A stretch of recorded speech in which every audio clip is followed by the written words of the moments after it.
Hi Lola, how are you? I was listening to your podcast and I really, really love it. Thank you for creating it. I feel like home when I listen to it. And I think it's very, very, very cool.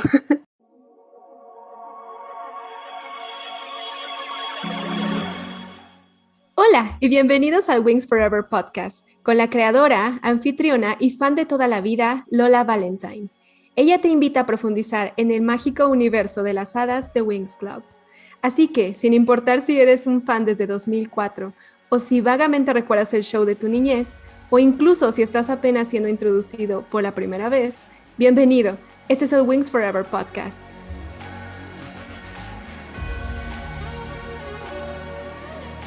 Hello, fellow Winxers. Welcome back to another episode of the Winx Forever Podcast. I'm your host, Lola Valentine.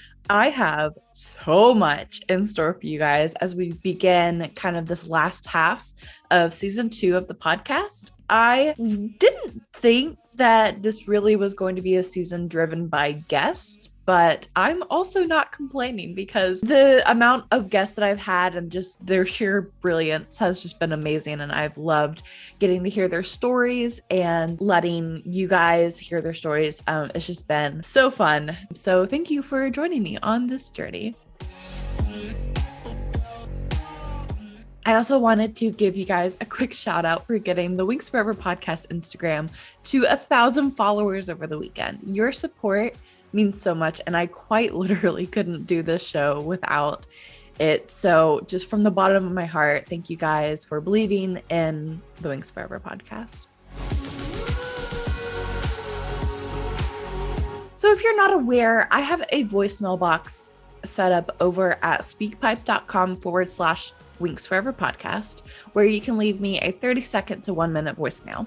You can include a question that you want to ask me or present a topic discussion, or even just leave a kind message that you'd like for me to hear. That is what listener SweetHazelnut did last month. I absolutely love it when you guys reach out to me, and you never know, I might feature your message on the show or even invite you to participate in a segment for the show. So today I've actually invited SweetHazelnut to be on the show with me. I'm super excited because she is from Mexico, so she is going to share with us what growing up in Mexico was like for her with Winx Club, as well as be diving into some of the deeper story arcs and character development found in the original Winx series. So stay tuned.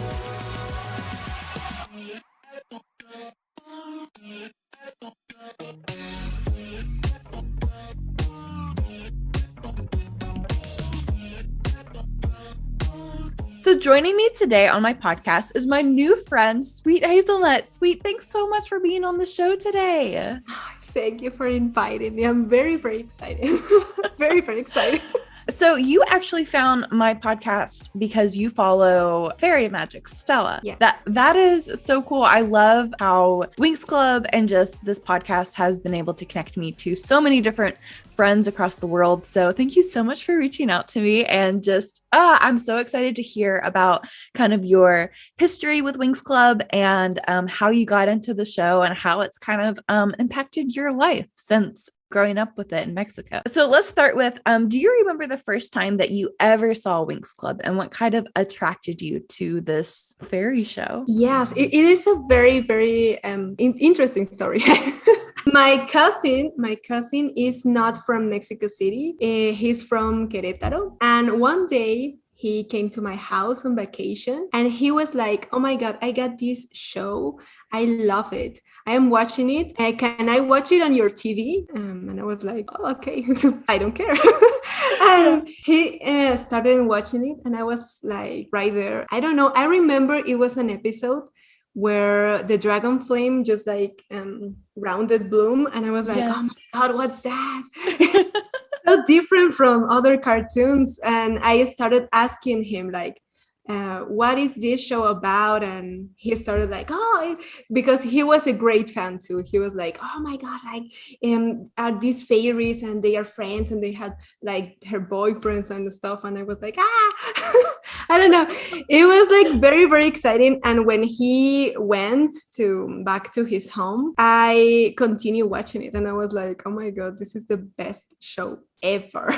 Incredible. That's amazing. I love that that your family like brought you into it. That's great. What was your favorite thing about Winx Club and like growing up with it or even now that we're older, you know? Yeah, I think maybe the story, I think it was, I'm not going to say complicated because it's a kid show, right? But I don't know, it has something deep in it. And you can get to know the characters. You get to know the girls. You get to know their fears, their desires. It's like having friends right there and go to the schools and the adventures. Other cartoons were like an adventure that finished in the same chapter, right? And this was like longer and very, very exciting. Yeah, I don't know. It's like kind of Harry Potter that you feel part of it. Yeah, for its time, it was really like groundbreaking the way that it had that continuous storytelling from episode to episode. Like, yeah, there were like some episodes that didn't really like build on the plot any, that were like more slice of life sort of episodes. But it's really cool to see how Winx Club really helped pave the way almost for other shows to come after it, to really not like dumb down storytelling for kids. Exactly. Because yeah, like you said, it's not complicated because it is a kids show, but it had that complexity to it where it did tell this overarching story you know, throughout it. So, and I really miss that about the original series, and I hope that one day maybe it will come back, but you know.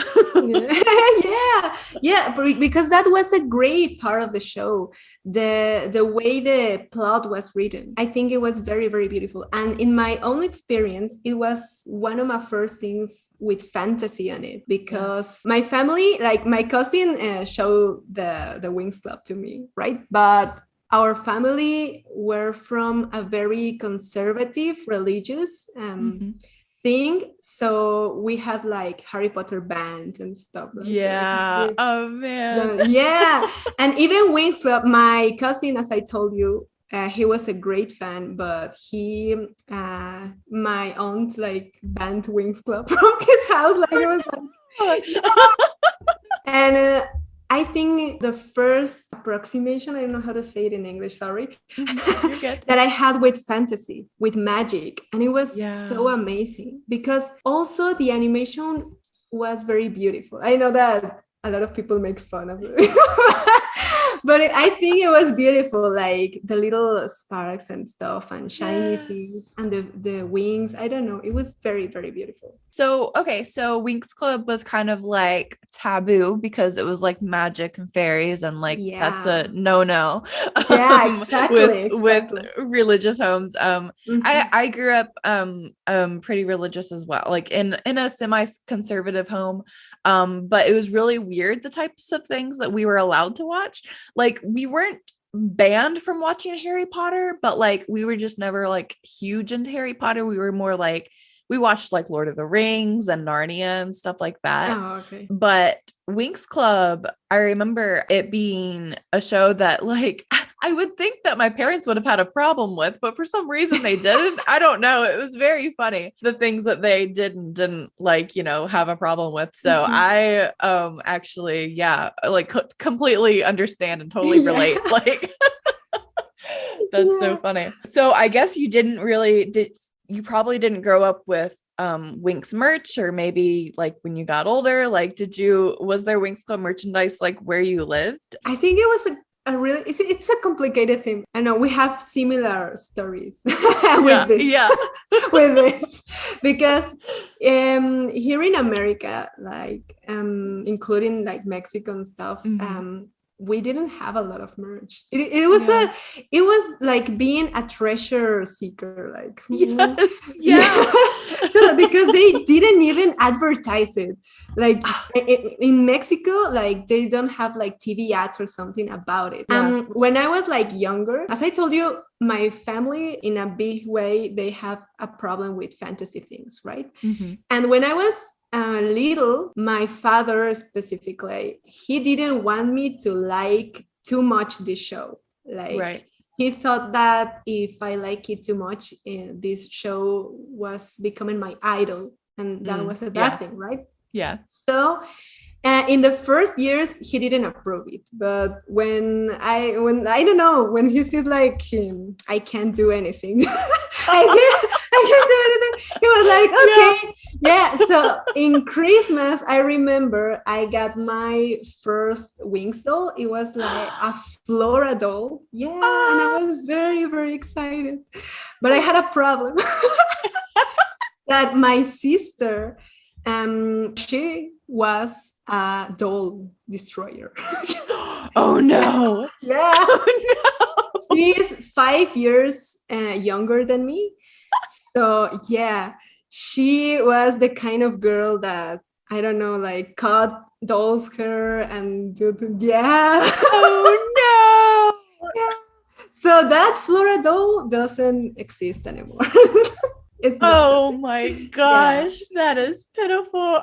Yeah, Was that your only Winx Club doll? I have Bloom and Stella, and that's all. Because in Mexico, I don't know why, they just made Bloom, Flora, and Stella, and that's all. Bloom, Flora, Stella, Bloom, Flora, Stella.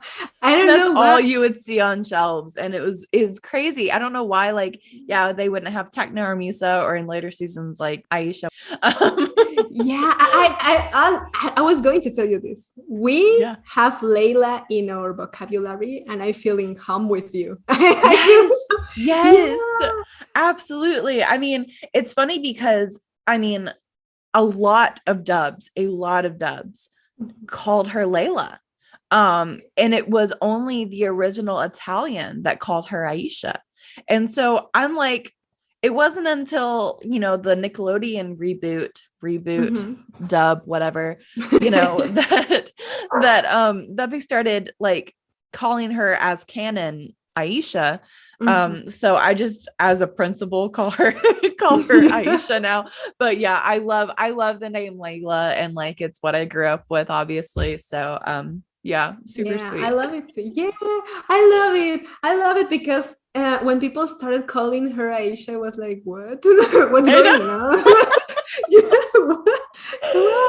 Yeah, it was. And in Spanish, they changed it a few names. For example, Diaspora. Yeah. In Mexico, it's named Diaspora. Oh, so, yeah, interesting. Does diaspora doesn't mean anything in Spanish? No, like diaspora or diaspora doesn't mean anything at all, I think. Interesting. So, I don't know why they changed it. Yeah, because Bloom and Stella and Flora and Tecna are named the same. Musa is just pronounced different because it's Musa, and in Mexico it's Musa. Okay. So, yeah. So, but that's like a pronunciation. But diaspora, I don't know why they changed that. That is so interesting. So, growing up with that, obviously, we have very similar experiences where it wasn't like as popular with merchandise, locally. But did you have friends that were into it? Obviously, your cousin was into it. But did you have like school friends that knew what it was? It's a very sad story. Because this show, I think it was aired firstly in a public Mexican channel that it's channel number 5, like the Mambo. So it was like a popular channel. So I think they watch it, but don't get very crazy about it. Right. Because in school, it wasn't a cartoon that you heard people talking about it. And when I was in the last year of elementary school, my mom gave me a Winx school bag that I love and I still have nowadays. Yeah. In that last year, I have my school bag and I was very, very happy with that. And that kids just made fun of me. They were like, why do you have that school bag? And they told me like, we are too old for that show. And I was like, we're 11 years old. What are you talking about? Seriously. Oh my Yeah. goodness. Little kids are so mean. Yeah, totally so mean. What on earth? That is so rude. I mean, like, yeah, like it was hard for me as well, like with I mean, it's crazy how similar our stories are. With, my best friend, like, saying like she was too old for it now, and just like kind of really like putting me down for still like watching the show and stuff. It was a very weird thing because in Mexico, I don't know what they did. I think a lot of channels had the show, but they changed it. I don't know, suddenly, because firstly it was aired in Channel 5, as I told you, and then it suddenly disappeared, like without a notice, it just disappeared. And Cartoon Network was on Cartoon Network from Mexico, but in a very weird like an hour of the day. Cartoon Network in Mexico, I don't know in other parts of the world, but it is like a private channel, so you have to pay more to have it. And I didn't have like that kind of channels until I was a little older. And I started watching in Cartoon Network, and again suddenly it disappeared. It was like, oh, what's going on? What on earth? Yeah. And I watched their season 1 and season 2, but I think in season 2 it disappeared, and it went again on a channel named Boomerang. I don't know. Boomerang. It was like the old school classics of Cartoon Network. How interesting, the different ways that you had to watch it. So did season 3 ever come to Mexico? Yes, but it's very weird. I don't know. I wish I could talk with someone of the TV area. I don't know. Yes. What they were thinking. Because one day, just one random day, I turned on TV and I found a chapter I haven't seen of Winx Club, and I was like, what is this? Is this a new season? What's it? Because they didn't even advertise it. It didn't was like, a new season is coming up now. It's just like, have it, watch it. Oh my goodness. Yeah, and I was very, very happy. But season 3 was aired in a moment that I was in school. I think they put it like, I don't know, 11 in the morning. I don't know. It was a weird time too. Yeah. I was very mad because I wanted to watch the 3rd season. So my mom sometimes turned on TV and listened to it and like told me in the afternoon what the show was about in that day. Well, really cool. Thank you so much for sharing all of that about Winx Club in Mexico. Really fascinating, the similarities, but also the differences between how we grew up. I mean, we're on the same continent, but like still like this difference in like the way that it was released is wild. Yeah, I don't know. I know I could talk with you more like this because in the United States it was popular, but not as popular as in Europe. And I know we can relate to that. It was like, we watch Europe like, I wish I was there. Exactly. Oh my gosh. Yes. We're like, forever just on the outside looking in. Yeah. Like... to the Winx community in Europe. It's fine. Yeah. Because they had like a lot of dolls and the magazines. I always wished I had a magazine because I know. I have literally one magazine and it is so torn up and so like, because I read it like all the time because it was the one magazine I had. And so it's literally like so ratty and like just like the corners are all bent and stuff. And I don't know what I was doing when I was like, 11, but I like cut out pictures from the magazine. Why did I do that? I ruined it anyway. So a bunch of different things like that. Like that's all of my Winx merch. Like honestly, like it's all very heavily loved. Yeah. Because it was the only Winx merch I had. So like I played with it so much.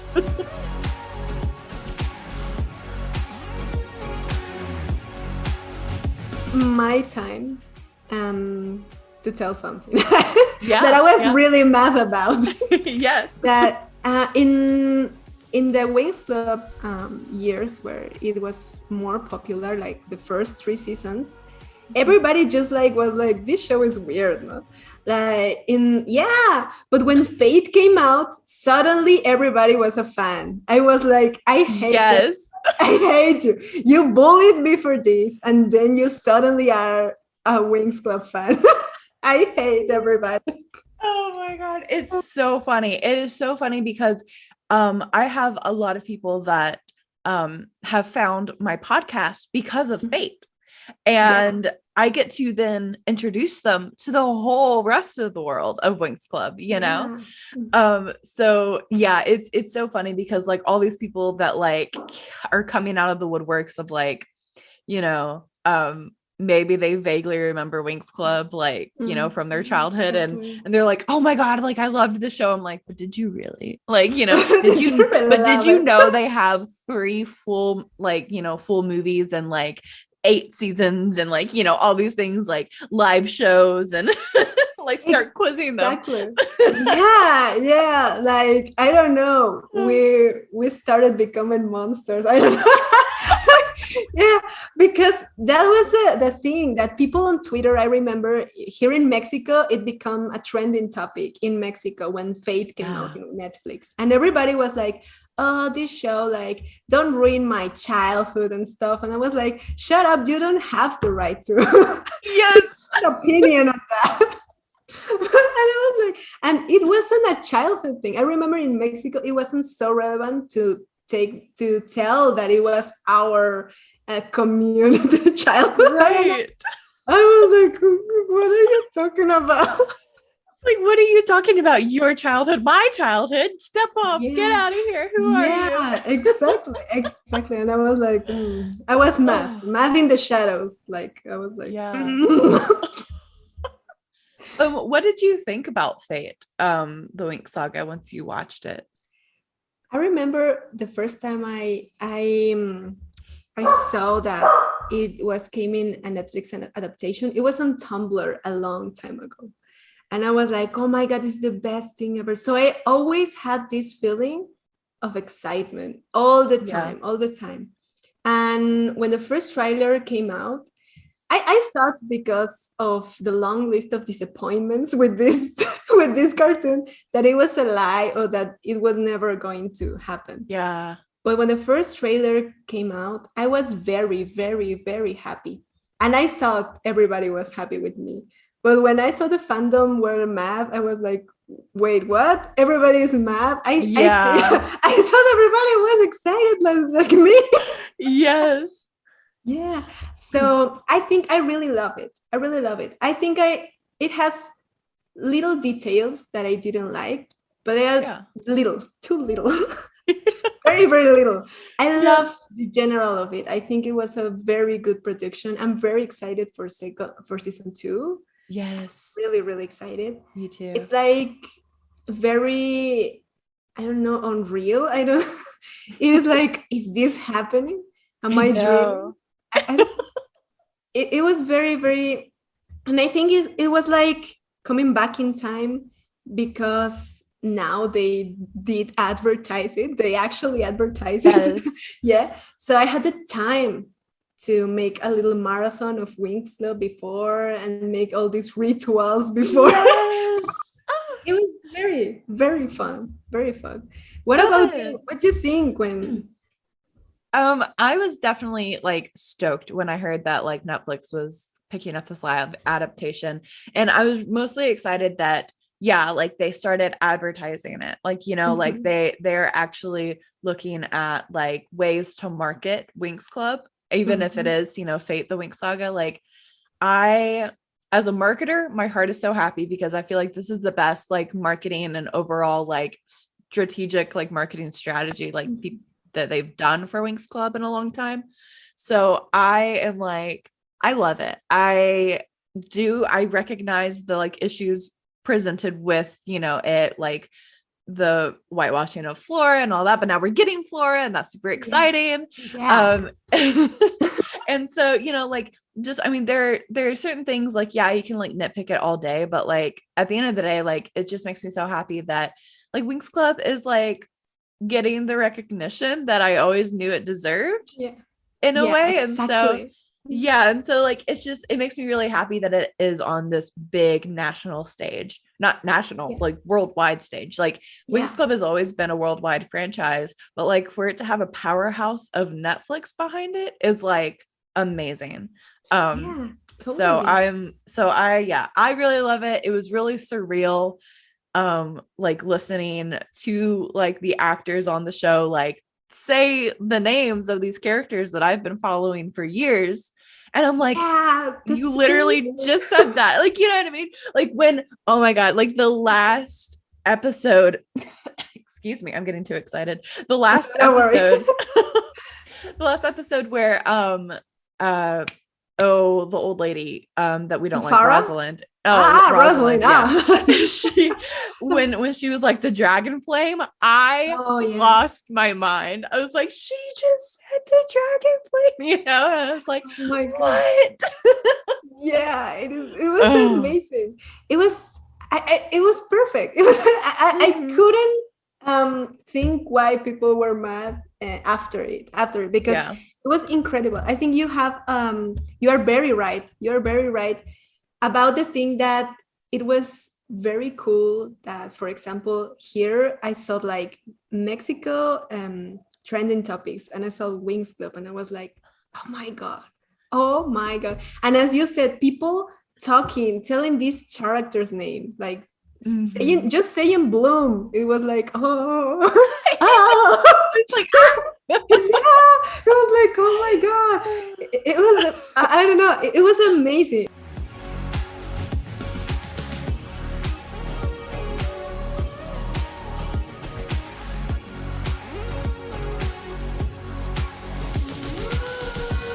We're gonna take a quick break, but before we do, I've got some rapid fire questions for you. I was waiting for this moment. Awesome. So are you ready? Yeah, I'm ready. All right. Who's your favorite Winx member? Muse. Favorite season? 3. Favorite specialist or male warrior? Riven forever. Riven. Favorite movie? Secret of the Lost Kingdom. That's perfect. The perfect movie ever. Yes. Agreed. Your favorite transformation? Encantrix. Yeah. I have a fun fact about Encantrix because do you remember in season 2 that they win these things? The Charmix. Yeah, the Charmix. I don't know, but in Mexico they dub it as Encantrix too.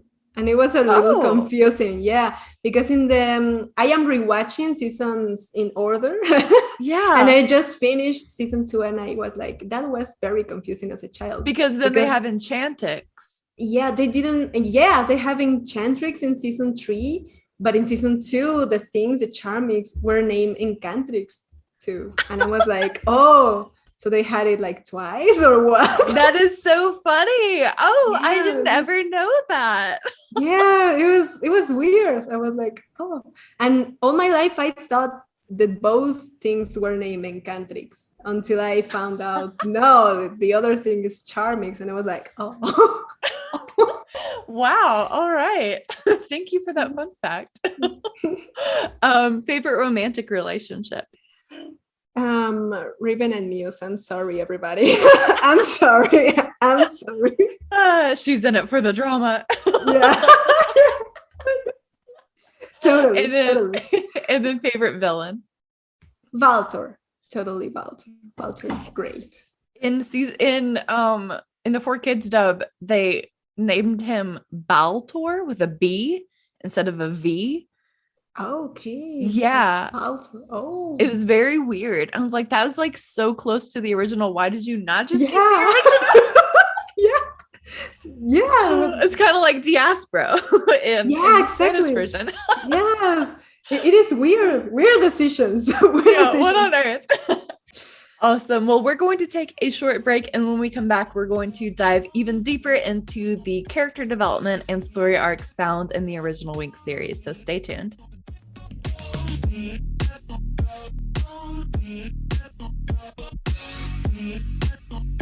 You're listening to the Winx Forever podcast.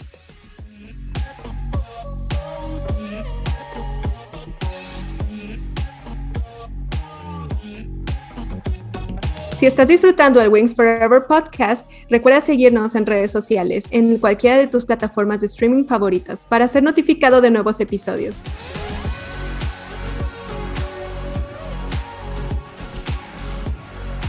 And we are back with today's guest, SweetHazelnut. You're actually a writer, and you write fiction as well as fantasy. You have a fantasy saga called Imperia. Yeah. And you are working on the third installment of that saga, correct? Yeah, I'm working on that. I'm really excited. That saga took a lot of inspiration from Winx Club. So I'm like, Yes, that's really cool. I love that. So you're a writer and you talk about writing on your YouTube channel. But you also, I saw in your link tree that you have a podcast. Yeah, I have a podcast about writing, about writers' issues. Like sometimes we, I don't know, we don't believe in our writing, or we think that we need to be perfect or something like that. It's more like that kind of issues orientated, the podcast. Yeah. Really, really cool. Well, I will have all of your links in the description below so that people can kind of check out your content. Yeah, for sure. Did Winx Club help like inspire you to become a writer? Like what's like Winx Club's role in like how you started writing? Oh my God, I think without Winx Club, I wouldn't be a writer. And that's my life right now. That's where I live from. And that's, I don't know, it's so shocking when I think about it, right? Because I love Winx Club. I have always loved Winx Club. But when season 3 ended, I was like, I need more. I want more. So I started writing fan fictions, like a lot of fans did. So I started actually reading fan fiction, and in fanfiction.net, that old place. Yeah. Oh, wow. Callback. Yeah, I love it. My favorite fan fiction was named Wedding Bells and Baby Smells. I still remember it. Yeah, it was a review fan fiction. Of course it was. Yeah. And suddenly, because internet was a new thing for me back in that time, and I remember I thought there only existed fan fiction in English. I thought I was like, oh, it's just something for people who speak in English. And I was like, yeah. And suddenly I just find in the settings like the language, and I was like, oh my god, why I haven't seen this? And I clicked on Spanish, and I find all that beautiful community of people writing fanfics in Spanish. And I was like, oh my god, this is in my language. People are here. Yeah. And I started writing because I always fantasize about the next chapter, or what's going to happen, or something like that, or what should happen. And then I stopped and write the worst fanfiction ever. Yeah. Then I just have a video in my channel where I react to this, and I'm laughing all the time because that's the most weird plot of the world. And it also have cameos of people famous back in that. It was like a Hannah Montana was Stella's daughter or something like that. It was weird. Oh my goodness.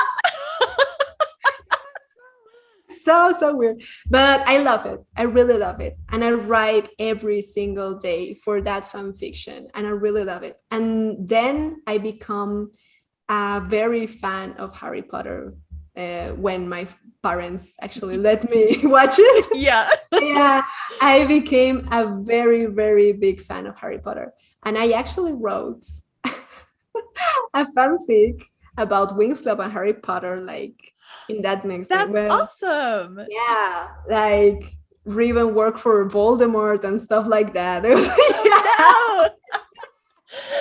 yeah, so as my stories were weird, I really loved them. And I found out was what passion was and what writing every day was. And one day I just stopped and say, I want to create a story that is all created from zero. I want a world that I create from zero. And I was like, yeah, I think I would do that. So after a lot of weird fan fictions, I started actually building the world of Imperia. And Imperia, it's about a girl who goes, it's the magic exists in the kingdom, but it's not a common thing in my story. So the thing that I think I based on Winx Club, it's the fact that she goes to school for working for royalty, because they had this special school for people who has a lot of money that trains you for working to the royalty. And she has these friends that I think I based a lot on Winx Club friendship, kind of like friendship.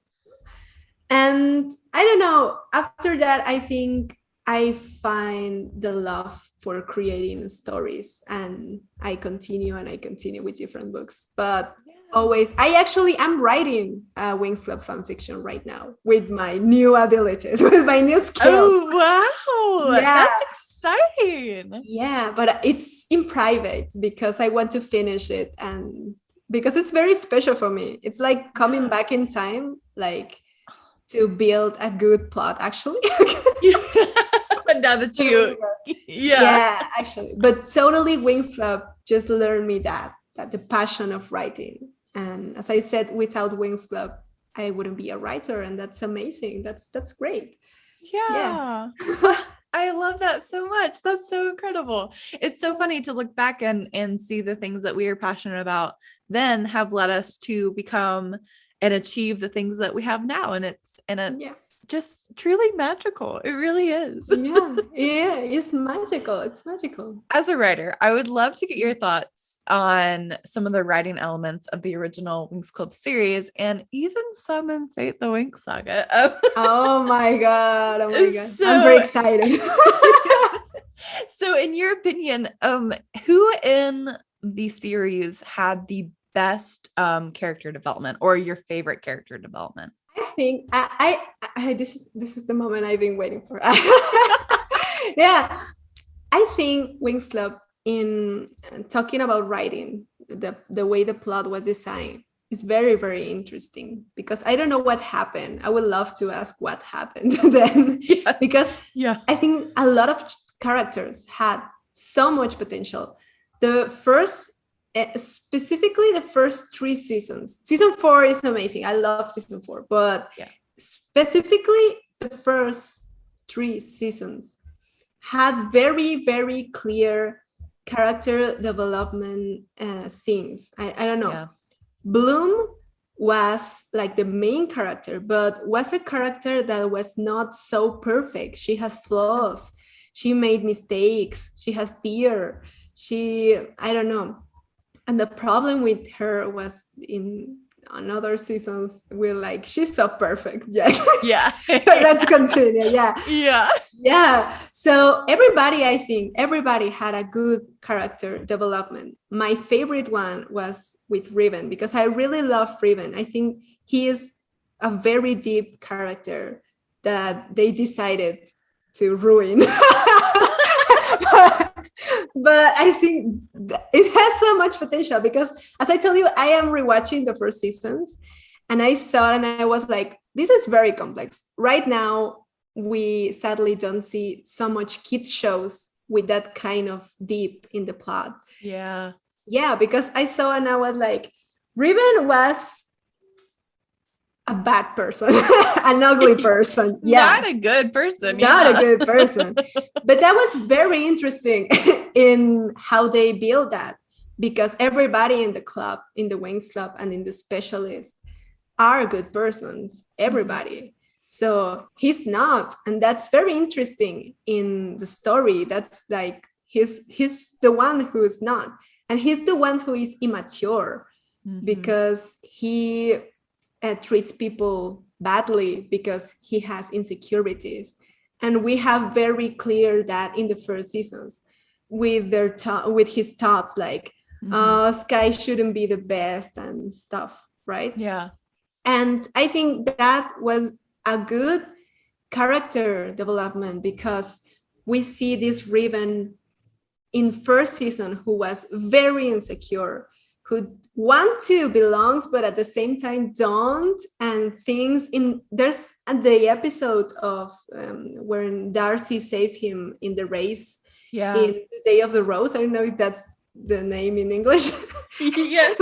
Yeah, okay, so I remember when he's walking and he's saying, I don't need girls, I don't need anybody, and he makes like a sad face, and I said, that's very deep because we're telling that he acts like that because he really needs people, but he wants to need people, so he punish, like be so mean with people. So bad person.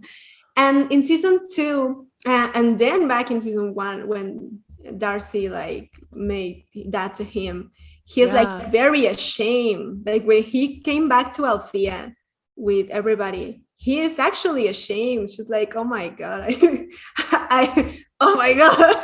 Yeah. Well, him even feeling like he was an outsider of just like, you know, the good, you know, people in the group, you know, he like making himself that kind of like polarizing feeling. But then once Darcy kind of offers him into their group, you know, like I felt like he belonged, you know, obviously he didn't, but it was a false sense of security for him because he was like, finally, these people get me. These people know, you know, that like being powerful and being the best is important and all this stuff. Yeah. When really all the Winx Club and the specialists just wanted to do was just be his friend. And he was like, well, I want to be this lone wolf you know, powerful person, you know, like, really, really interesting. So but continue. No, you're totally right. You're totally right. He wanted to belong to something, and Darcy knew that, and that's the way they got trapped in all that stuff. And then in season 2 we see him trying to be friendly with everybody, but just like his character like kind of push up, and he knows he gets that moments. And I think we can see that with the past of the seasons, he is realizing, he's like, I don't want to be like that, but I'm like that. What I do, what can I do? Like literally, what do you do in that situation? And the point is that they're teenagers, and we as a teenager, we are like that. For example, when I was a teenager, I was kind of like that. I was like, I don't, because of my story of people getting fun of me for Winx Club. I was like, I don't want to be friends of anybody because I know people are mean. So I will go. And when you grow up and you get more mature, you start to understand better how things work and how you are. But I think that's why I think that was the best character development. I'm sorry. You're good.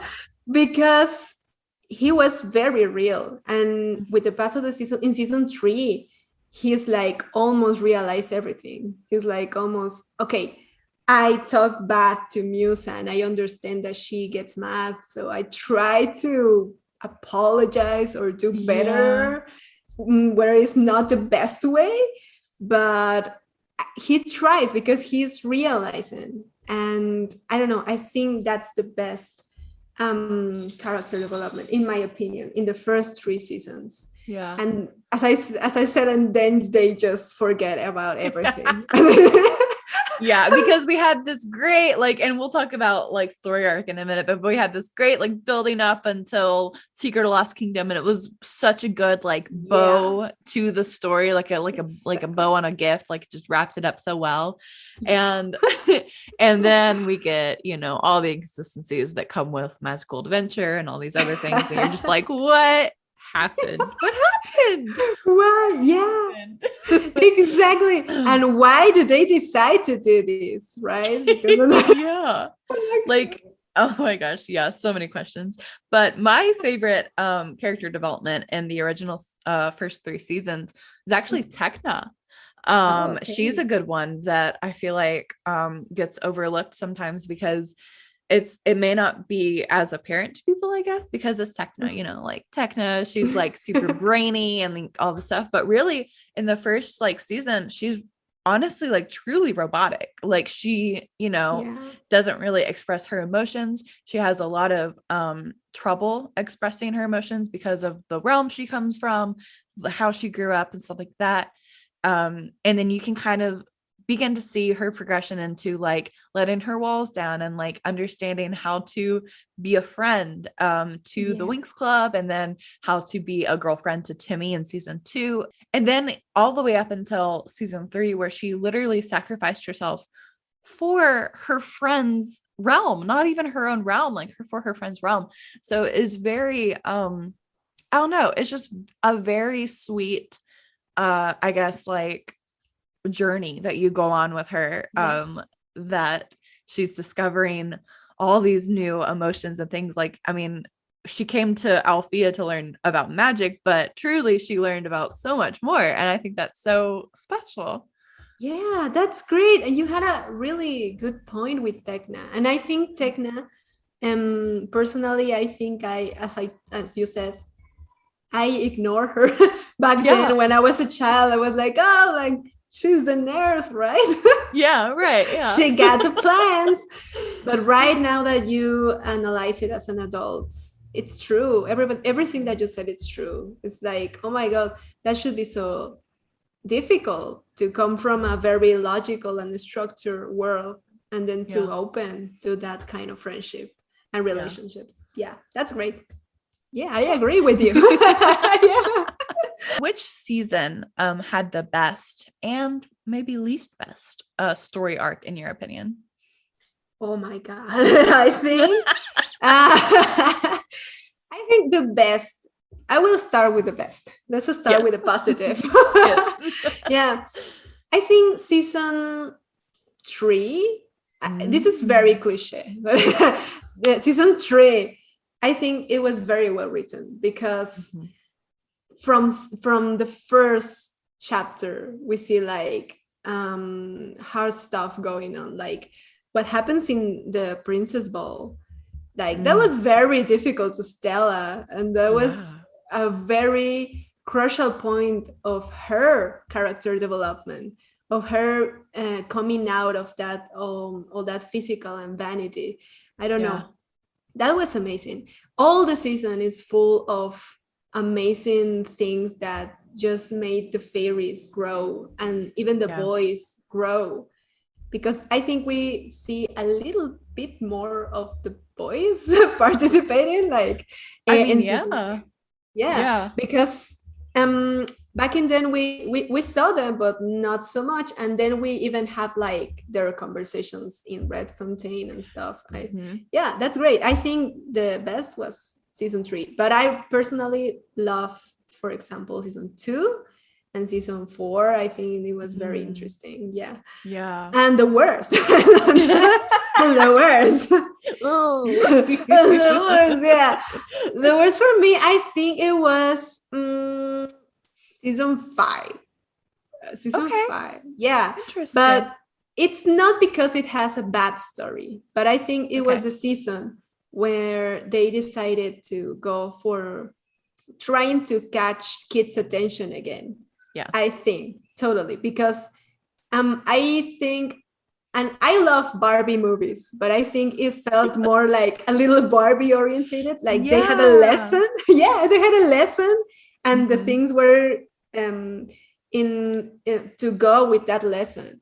And in the previous seasons, we actually see problems and things happening, and lessons coming out, accompanying or being with the events. It was like a little more natural written, and like it was just written better. It wasn't like it was almost like written respectfully for the audience, seasons 1 through even 4, where it wasn't like telling us what the problem was. Like we have to figure that out with context clues within the context of the story that's happening in front of us. Whereas season 4 or season 5 was just like, the planet's in disarray, you know, like, humans are trashy, you know. Yeah, that feels so weird for bad. Me. Yeah, the message is good, and the season it's good, but it felt weird because Winx Club wasn't like that. It was like, as you said, it was more natural. We got lessons, but we figured it out for ourselves. In that reflection, but in season 5 it felt a little weird. I was like, oh, okay. Okay. So I think, like, wow. I think that was the beginning of the end. Honestly, I mean, season 5, in all reality, it should have been a reboot. It should have been just a reboot overhaul of the series. They should have ended it with season 4. Honestly, really, my opinion, they should have ended it with Secret of Lost Kingdom. But, totally. You know, but I like Roxy, and I like Roxy's story, and I love the fact that they gave her almost the exact opposite reaction of finding out that she's a fairy than Bloom had. Bloom, Like it's really cool because Bloom's expecting her to be like, I get to tell her like that she's a fairy, like so exciting, because I was so excited, but then she just was not. Totally. It was amazing. Fun. And I thought Roxy actually should be a Winx. Do you think that or not? I feel like Roxy should have been the spinoff series that Winx Club turned into. I feel like Roxy could have, after season 4, gone to Althea. The Winx returned to Althea as teachers, as they were supposed to be. And that was weird. for like 5 minutes, and then they were like, oh, gotta go find the last fairy on Earth. Sorry, you know, like who's teaching your classes, Winx Club? Anyway. And so I think that it should have shown Roxy forming her friendships and relationships and learning about the magical dimension and all this stuff. And the Winx Club could have just been like mentors for her, like her guide almost, you know, kind of like what Daphne was to Bloom. Like Bloom could have been Daphne for Roxy. Totally. Except for not the dead part, but you know.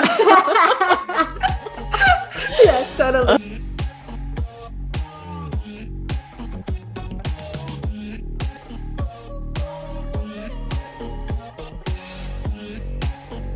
If you're enjoying this episode of the Winx Forever podcast, follow the show on your favorite streaming platform so that you're notified when new episodes are released.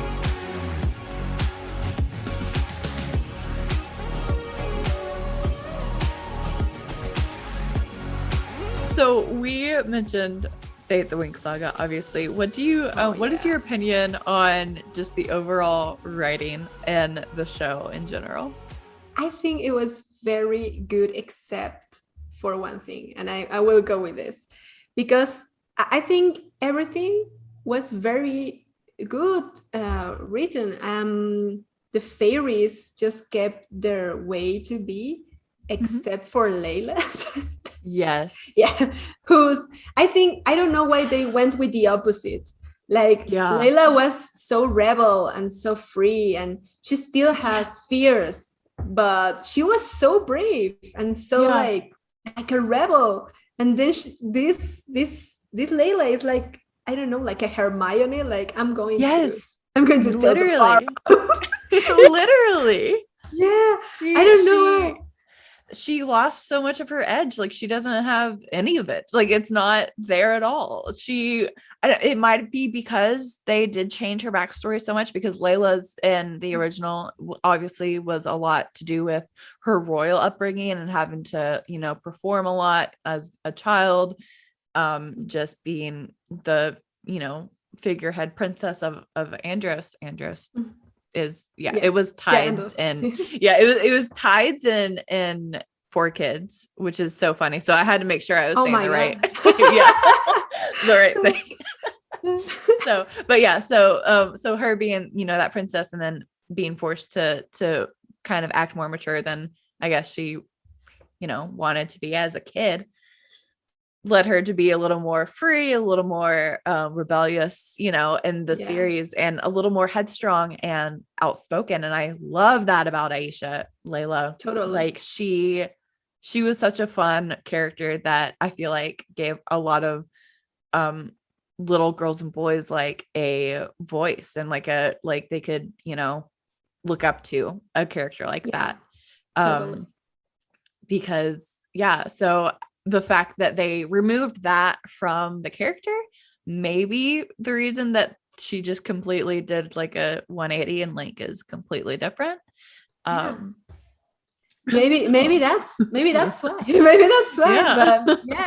But it was weird for me. The one writing thing that like I wish that they had kept in Fate was the crossover between sci-fi and fantasy that they had in the original series. I know that probably would have been expensive because like special effects are expensive, and even Fate was supposed to be like the first season was supposed to be 8 episodes, but Netflix advised them to cut it down to 6 so that they would have more budget for the final transformation. So literally they cut it down to 2 episodes so they'd have more budget for the like that moment for the special effects. Right. So I can imagine like how many episodes they'd have to cut if they also were going to keep like the sci-fi element. The whole season would be like 2 episodes. Like just a movie.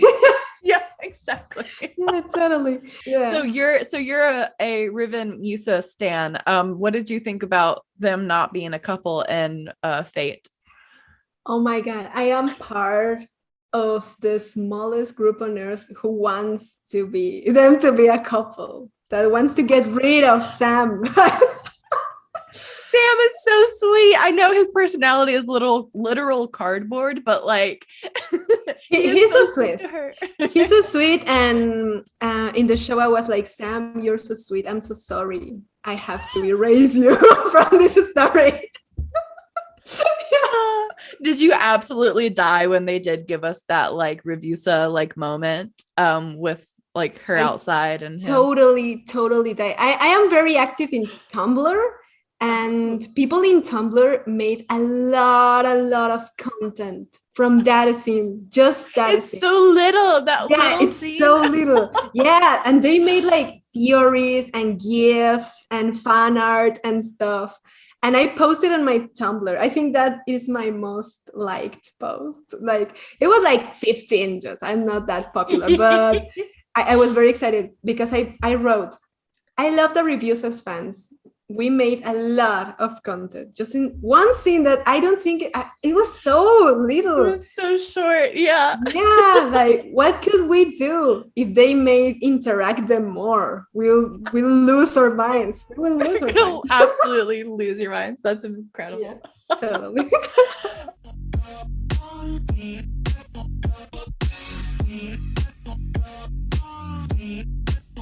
Well, I've actually prepared a new segment for today's episode.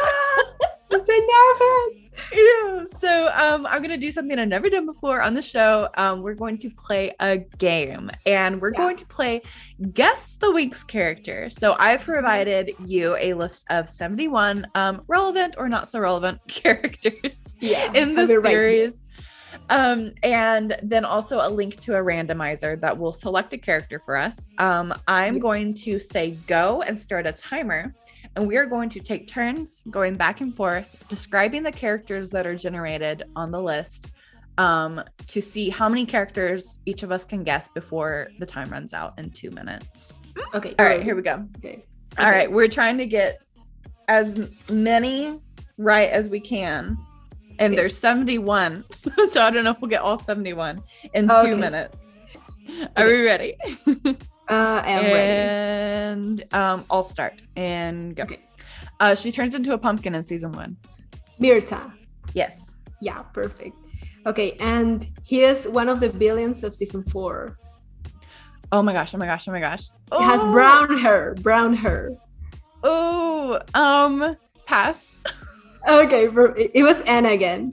Oh my god, that's so bad of me. I made this list. Don't worry. Fairy of nature. Flora. Okay.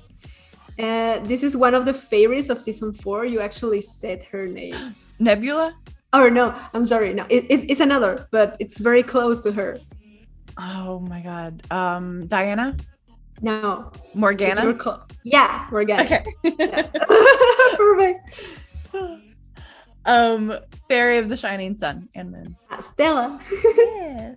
Yeah, he's the principal of Red Fontaine. Oh, Saladin. Yeah. Oh gosh. Aisha's boyfriend after Naboo. Oh, it's Roy or Nex? Roy. Roy, okay. Yeah. I got so confused with that. Okay. Father of Stella. Stella's father. King Radius. Yay. Cool. Bloom's friend from Earth. Andy. That isn't no, that's now a witch. That's not, oh my god, I don't know. No, she's a witch now. Oh my god, I had her, but I don't remember her name. Oh my god. Skip. But okay. Stella's almost stepsister. Oh, Chimera. Oh, yes. Chimera, I don't know how to say. Yeah. Okay. Bloom's father. Mike Peters? No, the other one. Oh, the other one. King Oratel. Yeah. All right, that's time. Let's see how we did. Okay, let's find out. Collectively, we got 1, 2, 3, 4, 5, 6, 7, 8, 9. And it would have been an even 10 if I had remembered that guy from the Dark Circle. And again. Oh my gosh.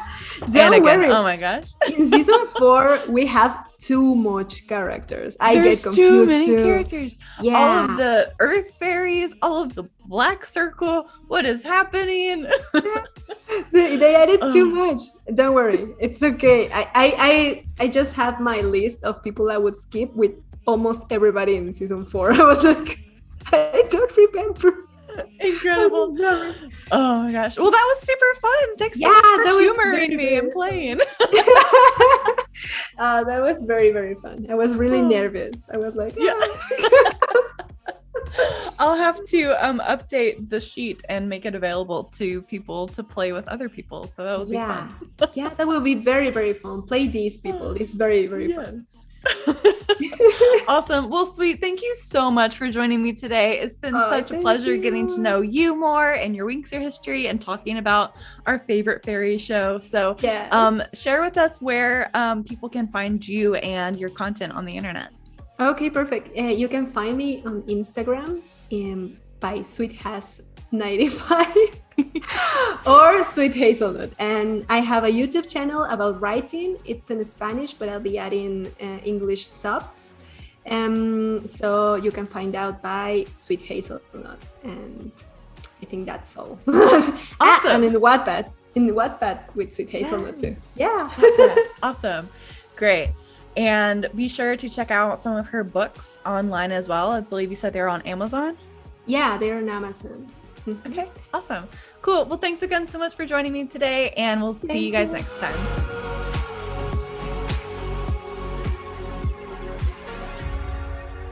Gracias por escuchar.